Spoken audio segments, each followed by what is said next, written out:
బాపట్ల పట్టణ ప్రజలకు నాణ్యమైన మంచినీరు అందించాలి, లేదంటే వచ్చే రోగాలకు మున్సిపాలిటీనే బాధ్యత వహించాల్సి వస్తుంది. గోగన ఆదిశేషు అన్నారు.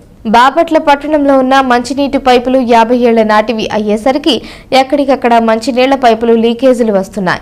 మంచినీళ్ల పైపుల ద్వారా బయటికి వచ్చిన నీరు మళ్లీ అదే పైపుల్లోకి వెళుతునేసరికి అదే మురికి నీరు ప్రజలకు పైపుల ద్వారా వస్తున్నాయని, ప్రజలకు గత్యంతరం లేక అదే నీరు తాగుతున్నారని, దీనివలన ప్రజలు రోగాల పాలయ్యే అవకాశాలు ఉన్నాయని అధికారులు వెంటనే స్పందించి మంచినీళ్లు పైపులు మొత్తం శుభ్రం చేసి ప్రజలకు నాణ్యమైన మంచినీరు అందించాలని బాపట్ల జిల్లా జనసేన పార్టీ దివ్యాంగుల సంఘం గోగన ఆదిశేషు అన్నారు.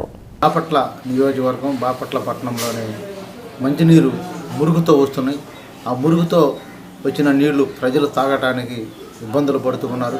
మరి మున్సిపాలిటీలో పన్నులు కడుతూ, మరి చెత్త పన్ను, తుక్కు పన్ను అని కడుతూ వారందరిని కూడా పన్నుల విషయంలో కమిషనర్లు కానీ ఆఫీసర్లు కానీ ఇబ్బందులు పెడుతూ ఉన్నారు.